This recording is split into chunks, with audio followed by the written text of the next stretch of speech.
Just wanna judge me, but I don't care.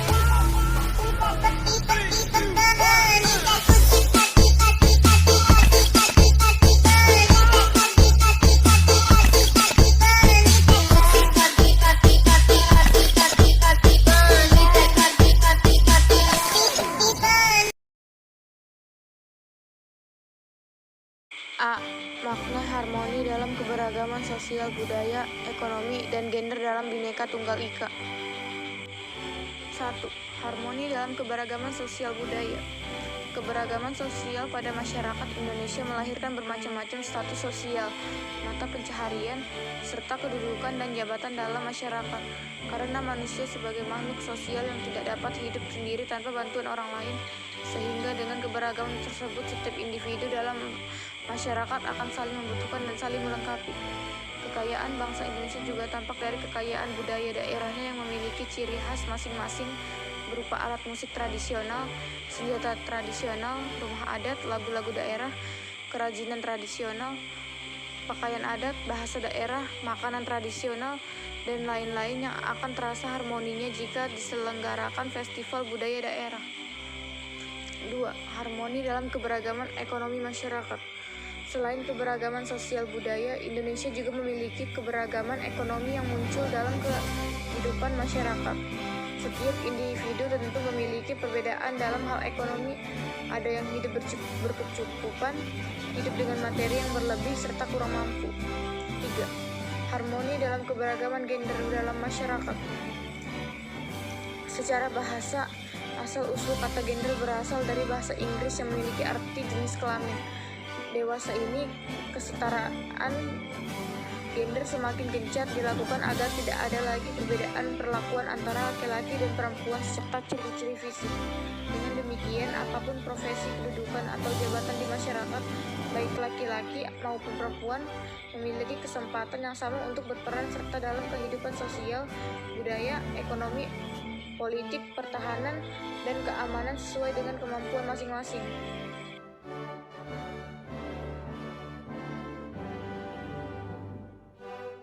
B. Permasalahan dan akibat yang muncul dalam keberagaman masyarakat Indonesia.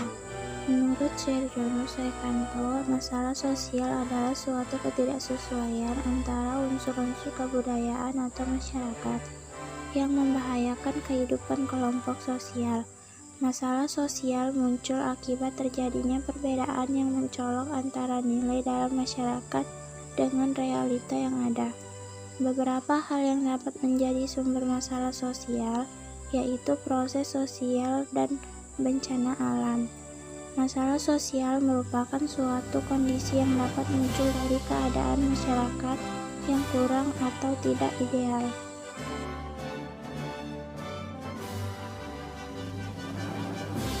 1. Faktor ekonomi. Permasalahan sosial yang disebabkan oleh faktor ekonomi, misalnya karena tidak seimbangnya antara pendapatan dengan pengeluaran, tidak tercukupinya kebutuhan hidup, terutama makanan, pakaian, tempat tinggal, dan jaminan kesehatan.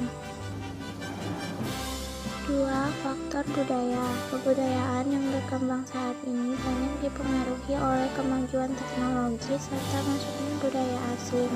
Gaya hidup yang cenderung meniru budaya asing juga memicu munculnya masalah sosial. Faktor ini harus mendapat perhatian secara serius karena kebudayaan pada suatu negara dapat mencerminkan kebiasaan masyarakatnya. Mendalami atau mendalam pendidikan agama dapat mencegah, menyadarkan, ataupun menyaring budaya asing yang masuk. 3. Faktor biologis. Faktor ini dapat menyebabkan timbulnya masalah sosial seperti kurang gizi, penyakit menular, dan lain-lain.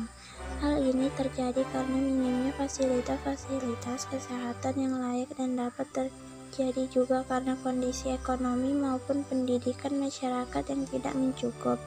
Jadi, sebagian besar kondisi dari masyarakat biologi mudah terjangkit penyakit. Untuk solusinya pada saat ini dengan cara meningkatkan fasilitas-fasilitas kesehatan dan memberikan pengetahuan kepada anggota masyarakat tentang pencegahan serta memberi pengetahuan pentingnya pola hidup sehat maupun pentingnya menjaga kebersihan lingkungan. Untuk lebih mendalami kondisi budaya pada masyarakat Indonesia, kita dapat mengidentifikasinya dengan membandingkan pendapat C.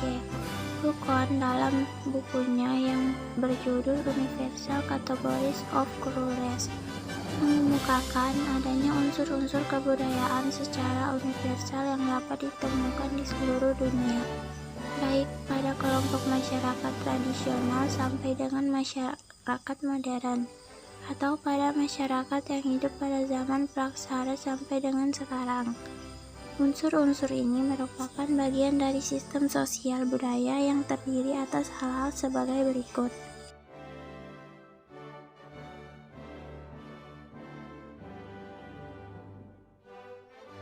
Satu, sistem agama, kepercayaan atau religi, dan upacara keagamaan.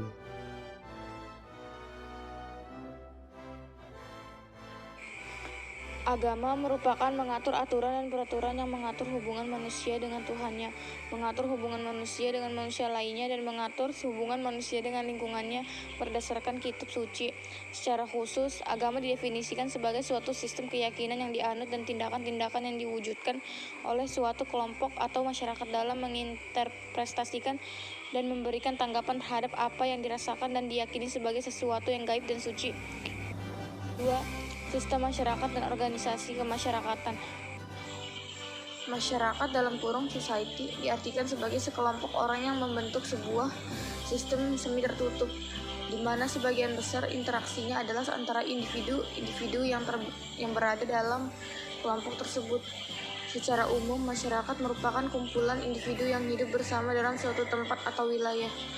Menurut Undang-Undang Nomor 17 Tahun 2013 tentang Organisasi Kemasyarakatan, yang dimaksud dengan organisasi kemasyarakatan adalah organisasi yang didirikan dan dibentuk oleh masyarakat secara sukarela berdasarkan kesamaan aspirasi, kehendak, kebutuhan, kepentingan, kegiatan, dan tujuan untuk berpartisipasi dalam pembangunan demi tercapainya tujuan Negara Kesatuan Republik Indonesia yang berdasarkan Pancasila.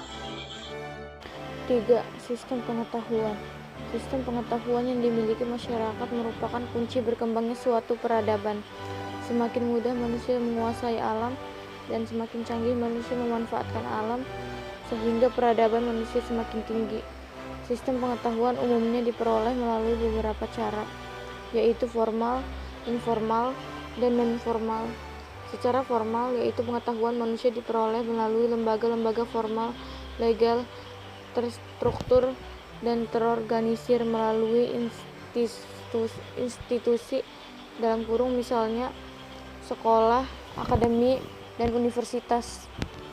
Secara informal, pengetahuan yang diperoleh melalui lingkup semi formal misalnya lembaga-lembaga kursus, dan non-formal, pengetahuan diperoleh secara otodidak melalui proses pengalaman diri sendiri tanpa digantungkan pada orang lain. 4. Bahasa. Bahasa merupakan alat penyampaian pesan, baik lisan, tulisan, maupun lambang-lambang tertentu. Bahasa merupakan suatu sistem bunyi dan jika digabungkan melalui aturan tertentu dapat menimbulkan arti yang dapat ditangkap oleh semua orang yang berbicara dalam saat bahasa itu. Bahasa sebagai wadah dari perilaku dan aktivitas masyarakat. Di samping fungsinya sebagai alat komunikasi, yakni bidang sosial, ekonomi, politik, kedokteran, perdagangan, teknologi, sains, komunikasi, transportasi, dan sebagainya. 5. Sistem mata pencarian. Sistem mata pencarian merupakan cara yang dilakukan oleh sekelompok orang yang berbagai kegiatan sehari-hari dalam pemenuhan kehidupan dan menjadi pokok penghidupan baginya. Sistem mata kerugiannya disebut juga sistem ekonomi, yang terbagi atas beberapa bentuk, yaitu berburu dan meramu, menangkap ikan, bercocok tanam di ladang, bercocok tanam di tempat, perdagangan, bidang jasa. 6. Sistem teknologi dan peralatan. peralatan dan perlengkapan kehidupan merupakan sarana penunjang hidup manusia agar hidup lebih mudah. Sistem peralatan hidup manusia merupakan unsur kebudayaan yang paling cepat berubah. Hal ini sering disebut dengan teknologi yang perkembangannya mempengaruhi sistem sosial dan budaya lain. Kemajuan teknologi dapat mempengaruhi unsur religi, kesenian, bahasa, dan sebagainya. Kemajuan teknologi berdasarkan dari pengembangan unsur sistem pengetahuan masyarakat yang terdiri atas alat-alat produktif, alat-alat distribusi, transportasi, komunikasi, wadah atau tempat-tempatnya untuk menaruh barang kebutuhan, makanan dan minuman, pakaian dan perhiasan.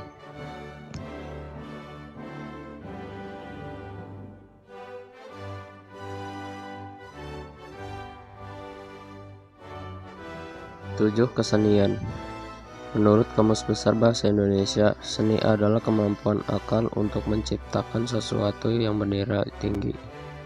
Menurut William A. Haviland, seni merupakan keseluruhan sistem yang melibatkan proses penggunaan imajinasi manusia secara kreatif dalam suatu kelompok masyarakat dengan kebudayaan tertentu. Seni merupakan ekspresi jiwa, ide, emosi, dan perasaan manusia. Seni terwujud melalui keterampilan atau daya kreativitas manusia dalam berbentuk karya-karya yang bersifat indah dan simbolis. Seni dapat dibagi menjadi 3 bagian, yaitu sebagai berikut. Seni rupa, yaitu seni lukis, seni pahat, seni ukir. Seni sastra, yaitu puisi dan prosa. Seni pertunjukan, seni tari, seni drama atau teater, seni musik. Menurut Haviland, fungsi seni secara umum adalah sebagai hiburan bagi masyarakat untuk membentuk norma perilaku yang teratur, menambah solidaritas masyarakat, sebagai simbol komunikasi budaya dengan masyarakat lainnya.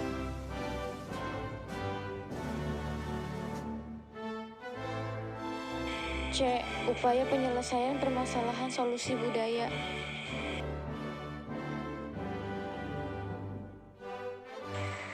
Berikut ini upaya penyelesaian masalah ekonomi, yaitu melakukan persaingan yang adil serta sehat, peran pemerintah untuk mengoreksi ketidaksempurnaan pasar, mengoptimalkan kehidupan yang cukup layak atas dasar kemanusiaan yang adil untuk setiap masyarakat, memperdayakan pengusaha kecil, menengah, serta koperasi.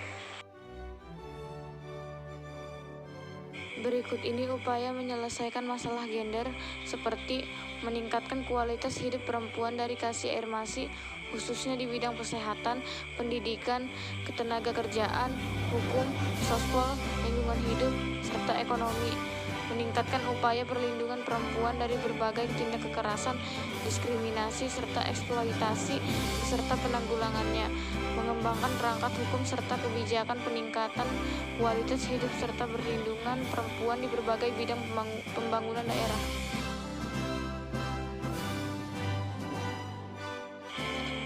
Terdapat beberapa upaya yang dapat dilakukan untuk menyelesaikan masalah keberagaman masyarakat Indonesia di setiap bidangnya. Berikut ini upaya penyelesaian masalah sosial budaya ialah meningkatkan kualitas kesehatan serta kesejahteraan sosial, menciptakan lingkungan bersih dan sehat di sekitar tempat tinggal, sekolah, tempat kerja, serta tempat umum, membangun ketahanan sosial yang memberikan bantuan, penyelamatan, serta pemberdayaan untuk penyandang masalah kesejahteraan sosial serta korban bencana alam, mengembangkan iklim yang cukup kondusif untuk generasi muda.